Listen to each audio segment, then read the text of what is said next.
We need Bible verses for tough times we can cling to if we want to see adversity the way God does. We've compiled 10 biblical examples of people who trusted God during hardship to encourage you.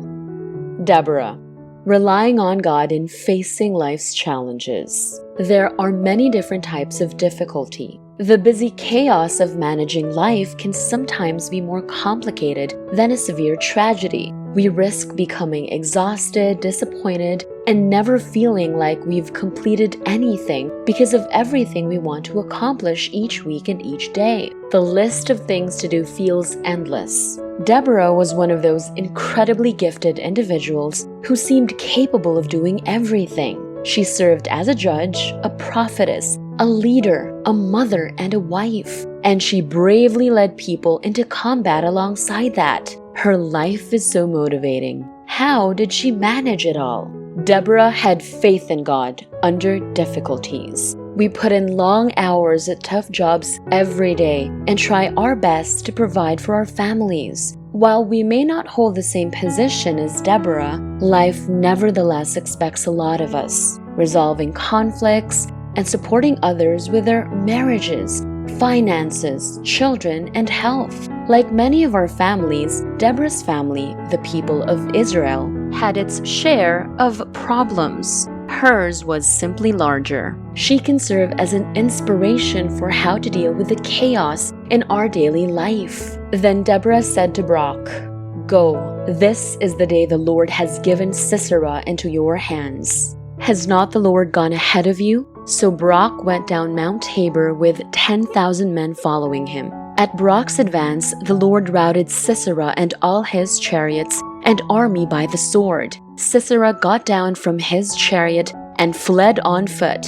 Judges chapter 4 verses 14 to 15. Deborah had faith and trust in God, which can be difficult for us. In her life, God was actual and present. She thought that thanks to God, she already had the win. Judges chapter 5 verse 7 says, "There were no warriors in Israel until I, Deborah, arose to be a mother to Israel." Deborah called herself Israel's mother. Deborah treated the individuals she led with the same level of concern as a mother has for her children. Despite the demands, she was driven to serve because she cared about the people. So when we feel overburdened or exhausted and want to give up, we find that keeping in mind the people we care about, friends, family, and our neighborhood, allows us to persevere. Deborah was a prime illustration of this. Due to her role as their mother, she was able to continue.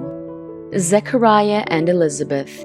Trusting God when a longing is unfulfilled. Unsatisfied longing can be demoralizing. Imagine being in a culture where the number of children you have determines how much God loves you, especially after being married for a very long time and being unable to conceive.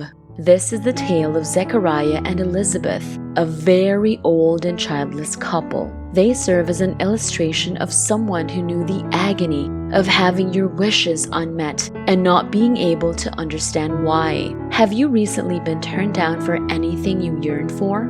It can be a persistent health issue that won't go away, a rebellious child, a character flaw you can't get over, or a sin that ruins your relationships in your life. Elizabeth and Zechariah understand. They also understand how to remain faithful while waiting on God. Zechariah and Elizabeth's capacity for faith in the face of unrequited longing makes them admirable. They keep up their devotion to God, and God acknowledged their righteousness, so we know they trusted Him. While Zechariah was serving God as a priest, an angel appeared to him bearing joyful news. He had the option of giving up on God, but he chose to continue serving God despite his unmet desire. Now, how do you respond to hardship? It can be simple to lose faith and swiftly veer towards self-pity and skepticism if, like me, you experience adversity for any period of time. We stop praying and waiting for God to act.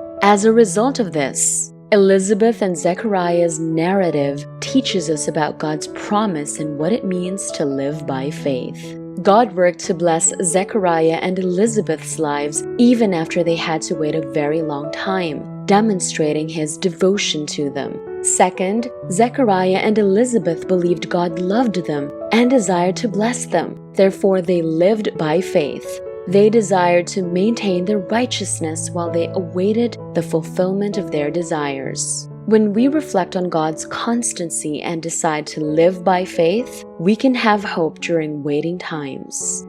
Isaiah, relying on God in the face of bad news. God picked Isaiah to convey a crucial message to the Israelites. God prepared his people for an amazing future filled with salvation and hope. Before all of it, God showed Isaiah a powerful vision that ultimately overcame him. This was a critical time for Isaiah to put his faith in the Lord's plan and reliability. Isaiah 21 verse 3, "My stomach sinks, my gut churns with pain. As a woman in labor wrenches and writhes, I can hardly bear the news. I cannot hear because I'm bent over in agony, and I cannot see because I'm deep in the fog of depression." The fear of receiving bad news is among our significant phobias. When we receive terrible news, we typically begin to imagine the worst-case scenario. We are instantly overcome with waves of dread and a sense of helplessness. Praying during these times might be very challenging. Making a plan or coming up with a solution gives my flesh relief. Still, adversity provides us with a chance to improve our prayer practice. Because Isaiah was open about his doubts and frustrations and strongly believed in God's plan, his faith endured despite unpleasant news. The fact that Isaiah was open about his doubts and frustrations and had a strong feeling in God's plan contributed to the fact that his faith persevered in the face of unpleasant news. Our open prayers with God help us to reach new heights of connection. Woman healed by Jesus. Trusting God is taking risks despite the pain. We have seen a scene in Mark 5 frequently appearing in the Gospels. Jesus is surrounded by a sizable crowd. People flocked to him and pressed against him from all over the area. A woman who had endured recurrent bleeding for 12 years was among the crowd. She had sought the care of numerous doctors and spent all her money on it. But instead of getting better, her situation got worse. According to the customs and norms of the time, she was regarded as filthy due to the nature of her disease. She was despised, poor, and ill. However, she could temporarily overlook the anguish and finally take the risk that altered everything because of her strong faith in Jesus. When dealing with long-standing issues or a chronic health condition, trying something new may be the last thing in your thoughts. Even though the woman remained anonymous, her inspirational tale of perseverance has stayed. She bravely ventured to trust in Jesus and his power. Moses, relying on God even when there is no escape. We can experience periods of difficulty where we feel we have no options left to find a way out or a solution to conquer the situation. We find ourselves asking, how did I get myself here? Like being in the hospital with a back injury, in excruciating pain and unable to move. The question comes, what brought me here? When Moses led Israel out of Egypt, when they were trapped between the Red Sea and an enraged Egyptian army, he felt the same way. This interaction between God, Moses, and the Israelites is expertly dissected in Robert Morgan's book, The Red Sea Rules. The same God who led you in will lead you out.